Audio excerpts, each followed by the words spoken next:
Well hi guys, this is Aparajita from evidyarthi.in। उम्मीद है आप सब अच्छे हो and you all are doing great. So guys, हम लोग कर रहे हैं आपका चैप्टर नंबर 2 जो है forest and wild life resources. और इसके कुछ टॉपिक्स मैंने करा दिए, if you haven't watch them go watch it out. आज का जो टॉपिक है यार काफ़ी ज़्यादा डिटेल्ड एंड काफ़ी ज़्यादा इम्पॉर्टेंट होने वाला है। So depletion of the flora and fauna. हमने flora and fauna of India तो देख लिया कि कहाँ कहाँ पे क्या क्या स्पेसीज रहती हैं और कौन कौन से बुरी तरीके से थ्रेटेंड स्पेसीज जानी जाती हैं। अब हम जानेंगे गाइस किस तरीके से और भी ये पेड़ पौधे और जानवरों को और भी कितना नुकसान पहुंच रहा है ह्यूमन एक्टिविटीज की वजह से, और ये डिप्लीट होती जा रही है यानी कि खत्म होती जा रही है। तो जल्दी से स्टार्ट कर लेते हैं। हमने देखो यार कितनी सारी चीजें, मतलब मैं क्या क्या बताऊं यार, हम लोग इतना ज्यादा डिपेंडेंट है ना नेचर के अंदर, इनडायरेक्टली डायरेक्टली हर चीज के लिए। हनी, वुड, वाइल्ड लाइफ देख लीजिए, पोल्ट्री, एग्स ले लीजिए, दूध ले लीजिए, कुछ भी ले लीजिएगा, इस लीव्स, रबड़, यस रबड़ भी पेड़ों के अंदर अंदर तो नहीं, वैसे अंदर भी और बाहर भी दोनों साइड पे रबड़ उगता है। वो अलग अलग तरीके का पेड़ होता है गाइस। एंड बार्क के लिए, मेडिसिन के लिए, डाई यानी कि कलर के लिए, खाने के लिए, यार मतलब इतनी सारी चीजों के लिए हम प्रकृति पर निर्भर हैं। फॉर ग्रांटेड लेते हैं बहुत ज्यादा। देखिए कुछ इस तरीके से, ये ना आप ऐसे काटोगे तो एकदम चिपचिपा सा गोंद टाइप मिक्सचर निकलता है। दिस इज कॉल्ड एज रबड़, इससे रबड़ बनता है, ठीक है। फिर गाइस मेडिसिन, औषधियां, आप जानते हैं कितने सारे मेडिकेटेड प्लांट्स मौजूद होते हैं फॉरेस्ट के अंदर।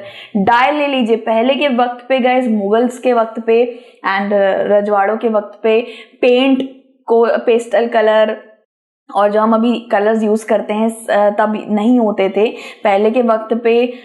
मुझे काफी ज्यादा प्राउड फील होता है, एक फ्लावर होता है अपराजिता फ्लावर, उससे ब्लू कलर निकलता था। हल्दी से हल्दी वाला कलर, येलोइश मस्टर्डी कलर, वर्मेलियन यानी कि सिंदूर इस्तेमाल करा जाता था। और ऐसे पेड़ पौधों से डाई कलेक्ट कर ही बहुत सारी हमारी मिनिएचर पेंटिंग्स बनी हैं जो अभी तक म्यूजियम में वैसी इंटैक्ट है, ठीक है। सो गाइज ऑब्वियसली बात है, वेजिटेबल, फ्रूट्स, इन सब की तो बात रहती है, ये तो हमें मिलते ही हैं फॉरेस्ट से। एंड ऑल भी बहुत सारी चीजें मिलती हैं जैसे कि फ्यूल, फॉडर, मैनुअर यानी कि खाद, एक्सेट्रा। बहुत से जंगलों के नीचे बहुत सारा फ्यूल भी मौजूद होता है गाइस, क्योंकि अभी इंसान माइनिंग, क्वायरिंग, मतलब खदान वदान से सब कुछ निकालना सब कुछ जान गया, इसलिए बहुत से पेड़ों को काट दिया जा रहा है फ्यूल के चक्कर में भी, ठीक है। So it is we ourselves who have depleted the wild life and forest. So basically अभी यहाँ पे आपको समझ आ ही गया होगा कि ह्यूमन ही है, ह्यूमन एक्टिविटीज ही हैं जो इन सब चीजों को बड़ी बुरी तरीके से इसका नाश मार रही हैं, ठीक है। इंसान अपने नीड्स को सेटिएट करने के लिए, अपनी लालसा को खत्म करने के लिए किस किस तरह की चीजों में मतलब इन्वॉल्व हो गया है, साथ ही साथ वो इन्वायरमेंट को तक नहीं बख्श रहा है, ठीक है। खाद वगैरह, ये कुछ फोटोज आपको आ रही होंगी सामने। So greatest damage inflicted on Indian forest was during the colonial period. Yup, colonial period guys, colonial period का मतलब है वो पीरियड जब इंडिया पर ब्रिटिशर्स राज कर रहे थे। ब्रिटिशर्स ने काफी अच्छी तरीके से हमारे रिसोर्सेज को एक्सप्लॉइट नहीं, ओवर एक्सप्लॉइट किया है, यू कैन से। एग्रीकल्चर करने के चक्कर में और रेलवे ट्रैक्स बिछाने के चक्कर में बहुत सारी जंगलों को काट डाला। वो जंगल बहुत सारे वाइल्ड लाइफ का घर थे, साथ ही साथ बहुत सारे ट्राइबल लोगों का भी वो घर थे, इंडिजीनियस पीपल का। सो ये अभी का तो बात नहीं गाइस, कॉलोनियल पीरियड से फॉरेस्ट और इन सब की हालत खराब होती जा रही है। अब देख सकते हो। और कमर्शियल और साइंटिफिक फॉरेस्ट्री, कहीं कहीं पे बांध बन रहे हैं, डैम बन रहे हैं, कहीं पे कुछ बन रहा है, कहीं पे कुछ बन रहा है। कमर्शियल एक्टिविटीज यानी कि जो एक्टिविटीज पैसा दिला सके, हर वो चीज बनती चली जा रही है। बस इस प्रकृति के ऊपर ही सबसे पहले निशाना क्यों लगाया जाता है यार। तो ये माइनिंग एक्टिविटीज, ये सब के चक्कर में ना खेती, एग्रीकल्चर के चक्कर में गाइज बहुत से जंगलों को काट दिया गया था, क्योंकि इतनी ज्यादा पॉपुलेशन को फीड करने के लिए खाना भी बहुत चाहिए। तो जंगलों को काट कर वहां पे एग्रीकल्चरल प्लेन्स यानी कि लैंड को बिल्कुल क्लीन और प्लेन कर दिया था, जिससे वो एग्रीकल्चर के लिए सूटेबल हो जाए।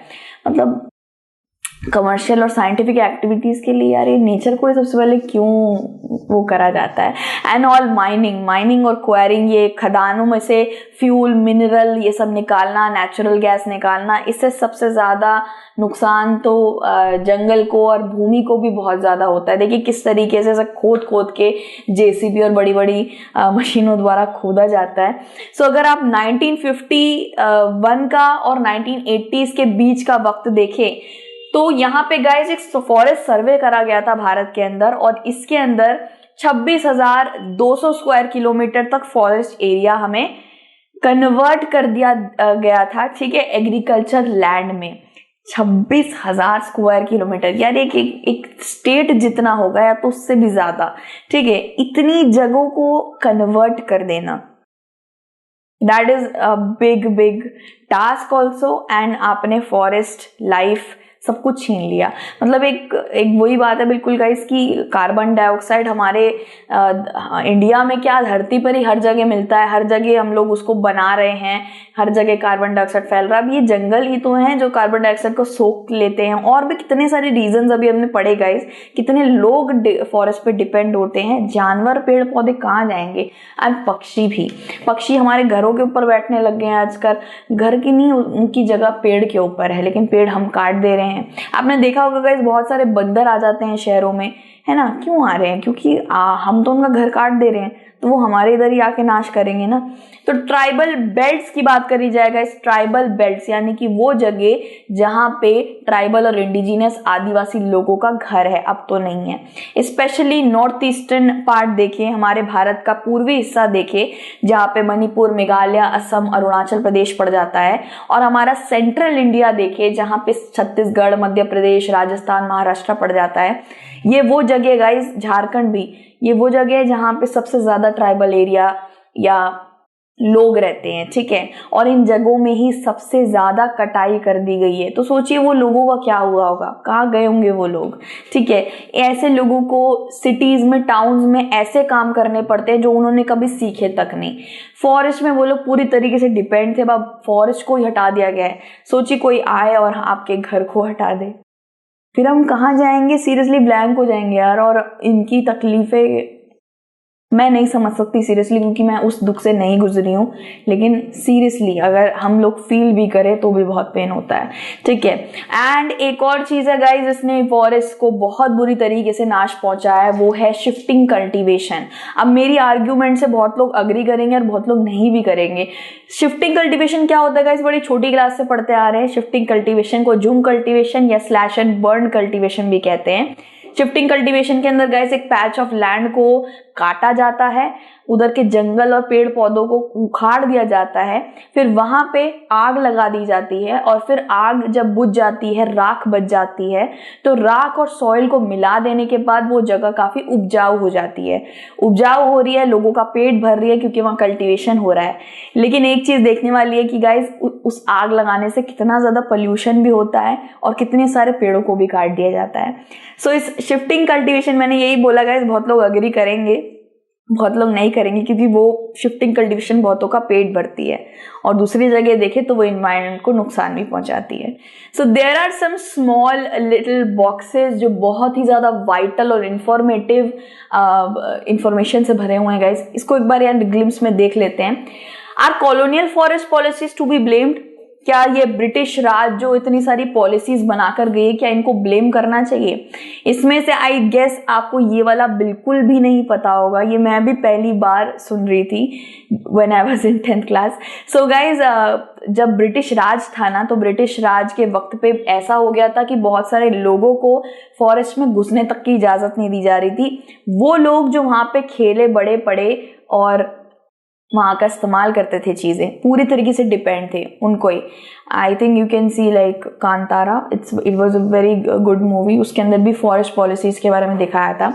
सो गाइज, देखा जाए तो इस बॉक्स में ये दिखाया गया है कि बहुत सारे पार्ट ऑफ जो इंडिया है ना, वहाँ पे एक एक्टिविटी को करा गया था, विच वॉज एनरिचमेंट प्लांटेशन। इतनी बेवकूफ चीज है।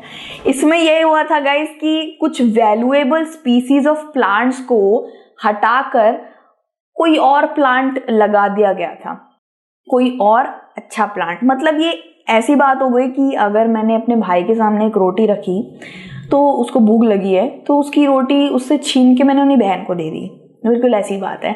सो यहाँ पे क्या हुआ था गाइज, यहाँ पे बहुत सारी वैल्यूएबल स्पीसीज ऑफ प्लांट को काट के आप दूसरा लगा रहे हो, इसका तुक क्या बना, आपने एक को तो हटा ही दिया ना, ठीक है, एक को हटाने के लिए दूसरा लगा रहे हो। सो गाइज यहाँ पे एक जैसे कि यहाँ पे दे रखा है टीक मोनोकल्चर। टीक एक पेड़ होता है, ये बहुत चीज़ों में फर्नीचर वगैरह में इस्तेमाल करा जाता है। इस टीक मोनोकल्चर की वजह से टीक को उगाने के लिए साउथ इंडिया के बहुत सारे जंगल को खराब कर दिया गया, एक पेड़ टीक को उगाने के लिए, वहाँ का कल्चर चलाने के लिए। दूसरी बात है गाइस चिरपाइन। चिरपाइन को पाइनस रॉक्सबर्गी भी कहते हैं। इस चिरपाइन प्लांटेशन को ना हिमालयाज में लगाया गया था। कौन से पेड़ को हटा के? ओक को हटाकर। आप एक वैल्यूएबल पेड़ को हटाकर दूसरा वैल्यूएबल पेड़ लगा रहे हो, इससे waste of energy, waste of time, waste of money, everything. So ये था इनका एक पॉलिसी जो इन्होंने निकाला था। अब एक दूसरा बॉक्स पढ़ते हैं गाइस। ये सारे बॉक्सेस हमें बताते हैं कि कितना ज्यादा इंसान की दखलंदाजी और इंसान के बेकार दिमाग से कितनी ज्यादा नेचर को भुगतना पड़ता है। दूसरा बॉक्स है गाइस हिमालयन यू के बारे में, ठीक है, Himalayan you in trouble. Guys Himalayan you एक तरीके का मेडिकल या मेडिकेटेड प्लांट होता है। इस मेडिकेटेड प्लांट के अंदर एक कंपोनेंट पाया जाता है जिसको टैक्सोल कहते हैं। इस टैक्सोल को कहाँ से कलेक्ट करा जाता है? इस प्लांट के ट्विग से, जो टहनियाँ होती है, ब्रांच होते हैं, पत्ते होते हैं, उससे कलेक्ट करा जाता है। और ये जो टैक्सोल है ना, ये टैक्सोल कैंसर को ट्रीट करने का काम करता है। It's an anti cancer drug और ये इतना अच्छा प्लांट है, सोचिए इस प्लांट की कोई कीमत ही नहीं है, ठीक है। ये प्लांट सबसे ज्यादा आपको हिमाचल प्रदेश और अरुणाचल प्रदेश में उगते हुए मिलेगा, बट ये अभी के वक्त पे देखा गया है कि पूरा सूख गए हैं। इसकी बहुत ज़्यादा फ्रॉम द लास्ट 1 डिकेड 10 साल के अंदर देखा गया है कि thousands of you tree, Himalayan you tree खराब हो चुके हैं जस्ट बिकॉज उस पर ध्यान नहीं दिया गया। They were dry, they got dried up. Anti cancer drug था यार, कैंसर की क्या बताऊं मैं। प्रकृति हमें कितना कुछ देती है और हम उसकी कदर तक नहीं करते। तो फॉरेस्ट, बेसिकली फॉरेस्ट इतना इंपॉर्टेंट है कि उसकी इंपॉर्टेंस ही बता देता तो 4-5 घंटे हो जाएंगे। Forest is still continuing with projects like the Narmada Sagar project Madhya Pradesh में।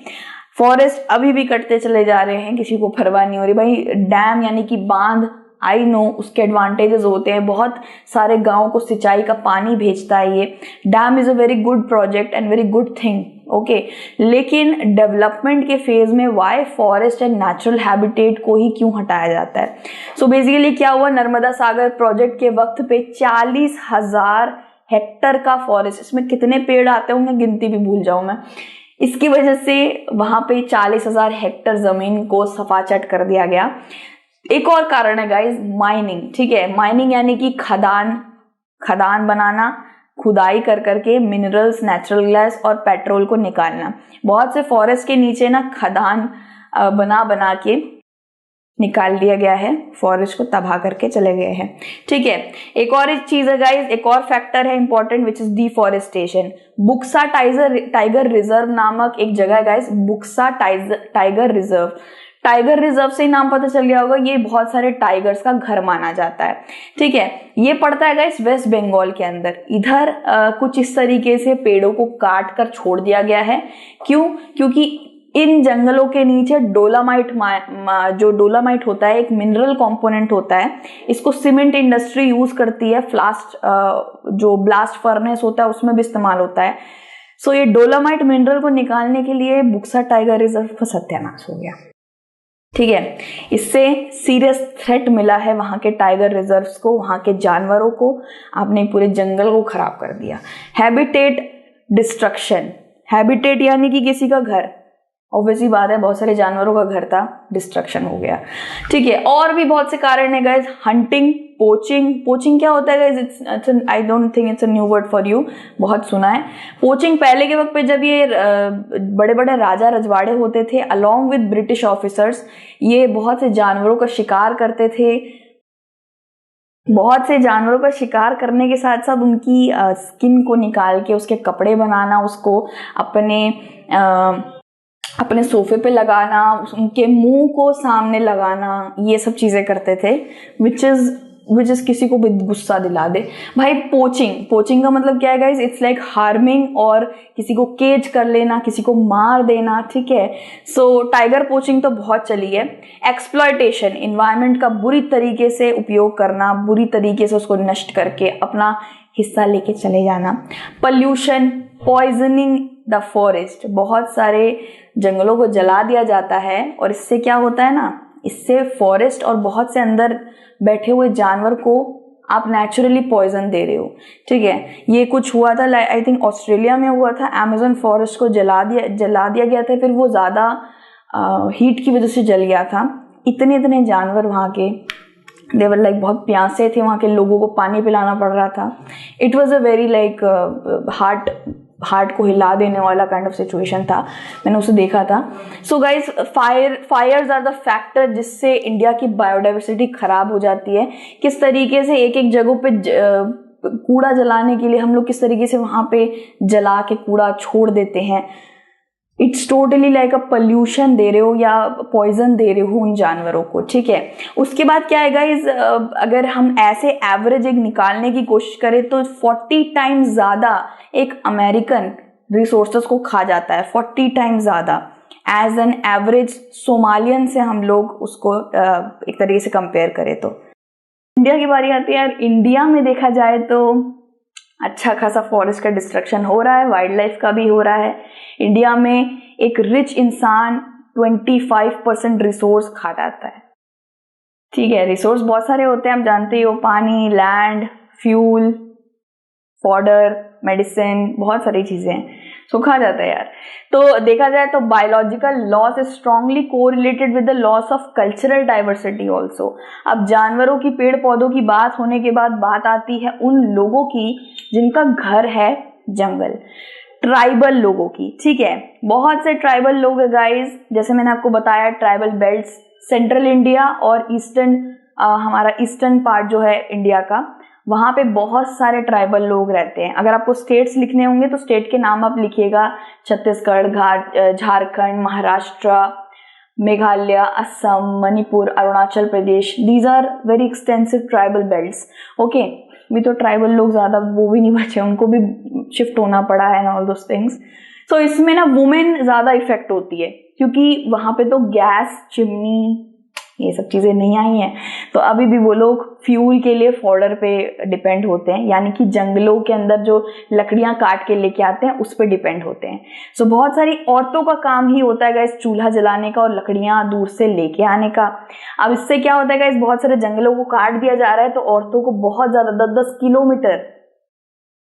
किलोमीटर पैदल, 1 किलोमीटर पैदल चल के, मैं तो बोलूंगी मेरी सांस फूल जाती है सीरियसली। 10 किलोमीटर पैदल जाती हैं, पानी ऊपर लेके, साथ साथ फॉडर यानी कि लकड़ियां लेकर, कलेक्ट कर फिर अपने घर आना। इसकी वजह से उनके हेल्थ पर भी बहुत ज़्यादा प्रॉब्लम्स आ रही हैं, और देखा जाए तो उनको बहुत ज़्यादा एक्सटेंसिव काम करना पड़ता है, जिससे उनकी हेल्थ इशू हो रही है, ठीक है। उन्हीं की रिस्पॉन्सिबिलिटी होती है ये, okay. So as these resources ये डिप्लीट हो रहे हैं, sometimes they have to walk 10 kilometers to get these resources. So this is not just about nature का biodiversity, this is not just about plants and animals, this is also about humans also, जो उस forest के अंदर अपना घर बना के रह रहे हैं। and forest की और कितनी importance है ये seriously, इसके लिए मुझे 3-4 घंटे दे दो, मैं आराम से बोल दूँ, ठीक है। सो बेसिकली डिप्लीशन हर तरीके से इंसान कर दे रहा है, हर तरीके से वो एवरी पॉसिबल वैल्यूएबल रिसोर्स को अच्छी तरीके से नाश मार रहा है, ठीक है। सो देखा जाए तो इसके बाद वाला टॉपिक होगा conservation of forest and wild life in India. अभी हमने पढ़ा किस तरीके से चीज़ें खराब हो रही हैं, अब हम पढ़ेंगे इसको कैसे बचाया जा सकता है इंडिया के अंदर, ठीक है। सो गाइज, दूसरी वीडियो में मिलते हैं। Till then thank you so much for watching. आप अपना ध्यान रखिए। God bless you everyone, take care and Jai Hind, bye bye.